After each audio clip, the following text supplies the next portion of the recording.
Саламатсыздарбы? Нурс ТВ каналында жаңылыктар топтому. Акыркы сааттардагы жаңылыктар менен таанышып алыңыздар. Биздин каналга подписаться болуп, видеого лайк басып, жаңылыктар менен өз убагында кабардар болуп туруңуздар. Мурдагы президент Алмазбек Атамбаевдин элдик штаб деген аталыштагы Кой таштагы үйүндө кечээден бери тынчтык жок. Анын тарапташтары өздүк булактарына таянып, Атамбаевди бүгүн 1,5 миңден ашуун милиция кызматкерлери кармап кетет деген маалыматты таратышты. Буга чейин айрым маалымат каражаттары Атамбаев короосуна бир коро таш төктүрүп, үстүн чөп менен жаап, алда эмне болуп кетет деген таризде даярдап койсо, учурда кум салынган каптар менен дарбазасын, үйүнүн эшик терезелерин жаап, өзүнүн астандуу тарапташтар менен бекинип отурат деген имиш кептер чыкты. Тарапташтар демекчи, мурдагы президенттин штаб кызматкерлери социалдык тармактарга жүктөгөн сүрөттөрүнө караганда Атамбаевге көбүнесе ысыкта үйдө отурганча кой ташты эрмектеткилейинчи деген кыязда чогулган улгайган байбичелер, мурунку ажоо менен селфиге эстеликке сүрөткө түшүп коеюнчу деген жаштар, үйдө эригип бош отуруп бала чакасын ээрчите келген келин-кезектер Атамбаевге дем берип, оюнда ал баягысындай эле мени бүт кыргыз эли колдоп жатат, элиң менен бийиксиң деген постторун байма-бай соц тармактарга жүктөп жатат. Башкача айтканда, баягы 6 жыл бою кыргыздын душманы кыргыз, таластыктар эл эмес, нарындыктар койсуңар деген Атамбаевге эми эл керек болуп, колдоого муктаж болуп турган чагы. Бирок орустар айтмакчы, поездин эчек эле кетип калганын мурунку ажоо сезет бекен, же дагы эле эл мени колдойт деген эйфорияда жүрөбү. Ошентсе дагы Атамбаевдин тарапташтары бекер эле убараланганын убакыт көргөздү. Түштөн кийин алар күткөн ызы чуу Кудай буйрук болгон жок. ИИМ болсо бул маалыматты төгүндөп Атамбаев жердин калпын чыгарды. Андыктан Атамбаевдин ага күч колдонуп кармап кетет деген ач айкырыгын жөн гана кезектеги пиар деп эсептесек болот.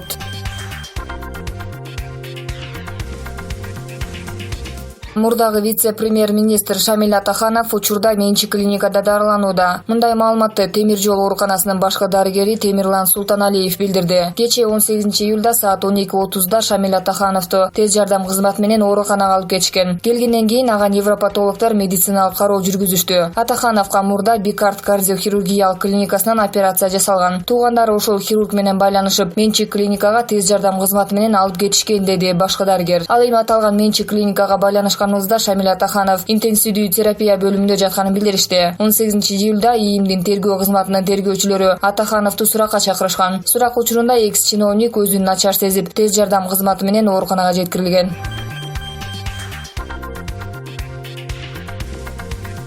Өзгөчө кырдаалдар министри Нурболот Мирзахметов кеңешчисинин коррупцияга шектелип кармалышы боюнча комментарий берди. Белгилей кетсек, министрдин кеңешчиси Нурбек Жолборсовду аскер прокуратурасы ири суммадагы акчаны кымырып алды деген шек менен кармаган. Айрым ЖМКлар министрдин кеңешчисин кармоо учурунда жанынан уран иштетүү боюнча тендерге байланышкан $146 миң табылганын жазган. Ал эми Мирзахметов 2017 жылдан бери өзгөчө кырдаалдар министрлиги тендер өткөрбөй калганын айтат. Ал 1 июлдан тарта эмгек өргүүгө чыгып кеткен. Тендер боюнча кармалды деп жазышууда. Бирок биз 2017 жылдан бери бул иш менен алектенбей калганбыз. Уран калдыктары боюнча тендерлерди Росрао ишканасы өткөрөт. Ал боюнча дейин десек дал келбейт да. Быйыл такыр тендер өткөрүлгөн эмес. Азыр тергөөнүн купуялуулугун кармашат экен. Биз да изилдеп жатабыз. Азыр бир нерсе деп айтыш кыйын, себеби тергөөгө тоскоол кылып коебузбу деп коркосуң, деди Мирзахметов. Ошондой эле ал Жолборсовду былтыр өзүнө кеңешчи болууга чакырганын белгиледи. Ал коомчулук менен байланыш жана пиар жагында иш алып барчу. Нурбек Жолборсов мурда Жаштар министрлигинин Жалал-Абад шаарындагы бөлүмүндө мэриянын жаштар комитетинде иштеген экен. Аны кызматка өзүм чакыргам. Медиа тармагында идеясы күчтүү бала болчу.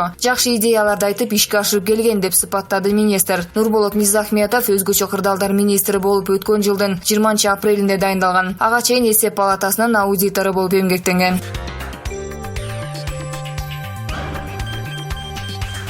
Алмазбек Атамбаев бүгүн 19 июлда эртең менен ИИМдин тергөө башкармалыгына 3-чү рет суракка барган жок. Ал күбө катары чакырылган болчу. Анын юридикалык өкүлү Сергей Слесарев суракка чакыруу мыйзамсыз экенин, Атамбаевдин иммунитети күчүндө экенин айтууда. Алмазбек Атамбаев бүгүнкү чакырууга чейин 2 жолу 9 июлга жана 11 июлга суракка чакырылган болчу. Биринчи чакыруудан кийин Атамбаев комментарий берип, суракка барбай турганын айткан. Мындай учурда соттук укуктук система кандай чара көрүп, ИИМ күбөнү кандай жол менен суракка алат? Кыргыз Республикасынын процессуалдык кодексиндеги 121-берене шектүү, айыпкер, жабыр тартуучу, күбө, жүйөлүү себептерсиз чакыруу боюнча келбей койгондо тергөөчүнүн же судьянын токтому боюнча мажбурлап жеткирилиши мүмкүн. Келбей коюунун жүйөлүү себептери деп төмөнкү жагдайлар таанылат. Биринчи, адамды келүү мүмкүнчүлүгүнөн ажыраткан оору. Экинчи, жакын туугандарынын жубайынын өлүмү. Үчүнчү, табигый кырсыктар. Төртүнчү, чакыруу кагазын албай калуу. Бешинчи, адамды белгиленген мөөнөттө келүү мүмкүнчүлүгүнөн ажыраткан башка жагдайлар. Чакыруу боюнча белгиленген мөөнөттө келүүгө тоскоолдук жолду кылган жүйөлүү себептердин болгондугу жөнүндө шектүү. Айыпкер, жабырлануучу, күбө өздөрү чакыртылган органга маалымдоого милдеттүү. Мажбурлап алып келүү жөнүндөгү токтом шектүүгө, айыпкерге, жабырлануучуга, күбөгө жарыя кылынып, бул токтомдогу алардын колгон кол тамгасы менен ырасталат. Мажбурлап алып келүү түнкү убактарда жүргүзүлүшү мүмкүн эмес. 14 жашка чейинки курактагылар, кош бойлуу аялдар, ошондой эле ден соолугунун абалы боюнча өзүнүн турган жерин таштап кете албаган же таштабоого тийиш болгон бейтаптар мажбурлап алынып келбейт. Бул медициналык мекеме тарабынан ырасталышы керек. Сотко чейинки өндүрүштөгү мажбурлап алып келүү иштери тергөө органы, ал эми соттук өндүрүштө сот приставы тарабынан жүзөгө ашырылат. Булак Акипресс.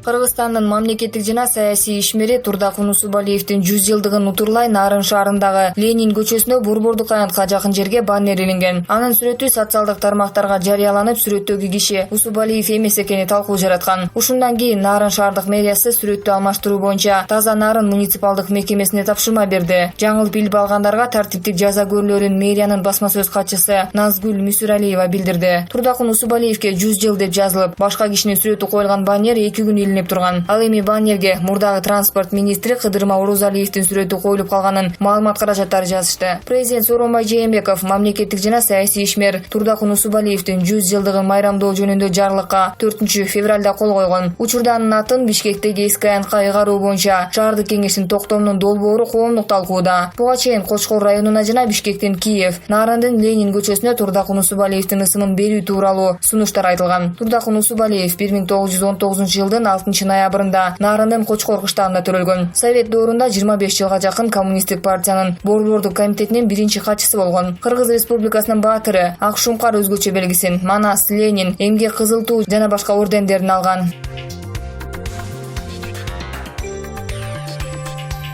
Бишкек мэри Азиз Суракматов түркиялык Анадолу Груп холдингинин жетекчиси Тунжай Өзүлхан менен Бишкекке 500 автобус сатып алуу боюнча меморандумга кол койду. Бул тууралуу муниципалитеттин маалымат кызматы кабарлады. Тунжай Өзүлхан Түркиядагы эң ийгиликтүү ишкерлердин бири. Анын байлыгы 1,6 миллиард долларга барабар. Ал Бишкек мэриясына 15 жылдык мөөнөт менен 1,7% жеңилдетилген насыя берүүгө ниеттенип жатат. Буга мэрия 500 автобус сатып алууну пландоодо деп айтылат билдирүүдө. Алдын ала маалыматтар боюнча кеп Анадолу Исузу компаниясы жасап чыккан автобустар жөнүндө болуп жатат. Бул Япония, Түркия биргелешип ачкан алгачкы автомобиль куруучу ишкана. Ал 26 өлкөгө автоунаа экспорттойт. Бишкекти маршруттук таксилерден бошотуу үчүн мэрия 800дөн 1000ге чейин автобус сатып алышы керек. Бул тууралуу Спутник Кыргызстан агенттигине шаардык транспорт башкармалыгынын жетекчисинин орун басары Нурлан Атыканов айтып берген.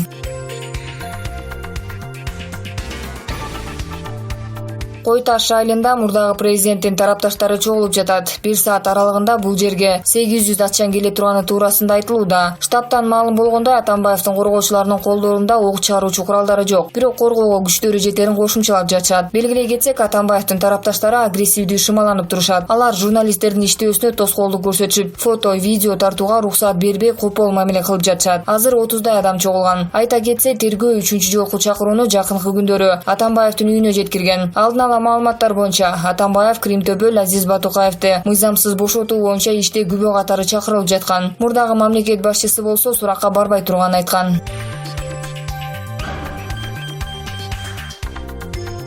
Президент Сооронбай Жээнбеков бүгүн 19-июлда СССР спортунун эмгек сиңирген чебери, узундукка секирүү боюнча Олимпиада чемпиону Татьяна Колпакова менен жолугушту. Бул тууралуу президенттин аппаратынын маалыматтык саясат бөлүмү кабарлады. Өлкө башчы Олимпиада чемпиону Татьяна Колпакованын наамындагы сыйлыгына жеңил атлетика боюнча эл аралык турнирге катышкан үчүн атактуу спортчуга ыраазычылык билдирди. Өлкө башчы белгилүү спортчу Татьянага бекем ден соолук, бакубатчылык каалап, мамлекетибизде спортту жана дене тарбияны өнүктүрүүгө кошкон чоң салымы үчүн ага Кыргыз Республикасынын президентинин энчилүү саатын белекке берди. Андан тышкары Сооронбай Жээнбеков жана Татьяна Колпакова өлкөбүздүн жаш жеңил атлетчилеринин жетишкендиктерин жана ийгиликтерин жогору баалашып, спорттун бул түрүн мындан ары өнүктүрүү чаралары тууралуу пикир алмашышты. Эске салсак, 2019-жылы Татьяна Колпакованын сыйлыгы үчүн турнирге Кыргызстан, Өзбекстан, Тажикстан, Казакстан жана Индиядан 200га жакын спортчулар катышкан. Акыркы мезгилде Баткенде жерди мыйзамсыз Тажикстанга берип жибергендер тууралуу кептер чыгып жатат. Ал эмес парламенттик жыйында жер сатам деп желпилдеп турган Жеңиш Разаковду Тажикстандын шпионсуң деп чыгышты эле. Оозуна талкан куюп алгансып унчукпай отуруп берди. Кичине жок мен шпион эмесмин дегенге да жараган жок. Абдыбакыт Халмурзаев ишбилги прокурор. Ал Бакиевдин заманында башкы прокурордун орун басарына чейин эмгек жол менен жетти эле. Убактылуу өкмөт келер менен өчүн Бакыт мырзадан чыгарып, ага кара боек сүйкөп жок кылууну ойлошту окшойт. Районго чейин барып иштеп берүүдөн качкан жок. Азыр губернатор бир тууганынын көлөкөсүнө жамына турайын дедиби. Баткен облусуна прокурор болуп кетиптир. Деги Бакыт мырзадан Баткенди сатпай, андан көрө ким сатканын аныкташын күтөбүз. Азизбек Гелдибеков, Назар Ньюс KG. Элитмээлер өлкөнүн эрке балдары кайсы өлкөлөрдө билим алышат? Көпчүлүк учурда кыргыздын менмин деген атка минерлери патриотизм жөнүндө, өлкөнү өнүктүрүү жөнүндө ооз көптүрүп сүйлөгөндү жактырышат. Бирок ар дайым эле сүйлөгөн сөздөрү менен жасаган иштери дал келе бербейт. Мисалы, алар балдарынын катардагы мектептерде, окуу жайларда билим алуусун каалашпайт. Ал тургай колдошпойт дагы өңдөнөт. Руслан Казакбаевдин уулу Европанын билимине сугарылган. Республика Ата журт фракциясынын экс-лидери Руслан Казакбаевдин уулу Нурсултан 2009-жылдан тарта чет өлкөдө жашайт. Ал өзүнүн соц тармактагы баракчаларына 2009-2011 жылдар аралыгында Нидерландда прикладдык илимдер университетинде окуган. Unipage порталынын маалыматы боюнча окуу жайдын акысы жылына $10,000 тегерегинде. Андан кийин Нурсултан 2011-2013 жылдар аралыгында Англиянын Де Монфорт университетинде билим алган. Бул окуу жайдын төлөмү $20,000 тегерегинде. Ал эми соңунда Нурсултан Казакбаев Кас Бизнес Скул магистратурасына тапшырган. Мындан тышкары ал Бишкектеги Кыргызстан банкында тажрыйба өтөгөндүгү маалым. Ал эми кичи уулу Алтай мектеп окуучусу Грамотей деген жеке менчик мектепке барат. Депутат Каныбек Иманалиевдин 2 баласы тең чет өлкөдө окушат. Кызы Кунаим Иманалиева Англиядагы Эксетер университетине тапшырган. Маалыматтар боюнча окуу жайдын акысы жылына $15,000 түзөт. Ал эми уулу Элимбек Каныбек уулу Санкт-Петербург мамлекеттик университетинин экономика факультетине тапшырган. Учурда ал Женева дипломаттык жана эл аралык мамилелер мектебинде окуйт. Аталган окуу жайдын 1 жылдык төлөмү $8,000 тегерегинде. Айта кетчү нерсе, депутаттын киреше булагы болуп, анын айлыгы гана эсептелет. Ал өзү декларацияда ушундай көрсөткөн. Өмүрбек Бабановдун улуу кызы Айпери 2013 жылдан бери Лондондо окуйт. Ал өз баракчасына Bromsgrove School деген престиждүү жеке менчик мектеп пансионунда окугандыгын жазган. Кийин билимин Concord колледж мектеп пансионунда уланткан. Азыр ал Кас Бизнес Скулда окуйт. Айпери Бабанова Азия Молл соода үйүндө жана Кыргызстан банкында тажрыйба өтөгөн. Ал эми Нуремир Бабанов былтыр номер 61 мектепти аяктап АКШдагы Түндүк Батыш университетине тапшырган. Иллинойс штатындагы окуу жай эң престиждүү университет катары саналат жана жылына окуунун төлөмү $28,000 түзөт. Бишкектин мэри Азиз Сурахматовдун уулу Айда Сурахматов дагы элден кем калбай Англиядан окуган. Ал Эдбей колледж Кембридж деген престиждүү колледжде билим алган. Unipage агенттигинин маалыматы боюнча окуу акысы жылына $38,000 чапчыт экен. Бишкекте Айдарга Елизавета компаниясы баш болгон. Бир нече фирмалар катталган. Дастан Жумабековдун кызы Айгерим Анкарада окуйт. Спикердин улуу кызы Айгерим Анкаранын мамлекеттик университетинде билим алат. Айта кетчү жагдай, ал өз күчү менен бюджеттик бөлүмгө өткөн. Стипендия алып окуу жайдын жатаканасында жашайт. Айгерим башкаруу жана менеджмент факультетин тандаган.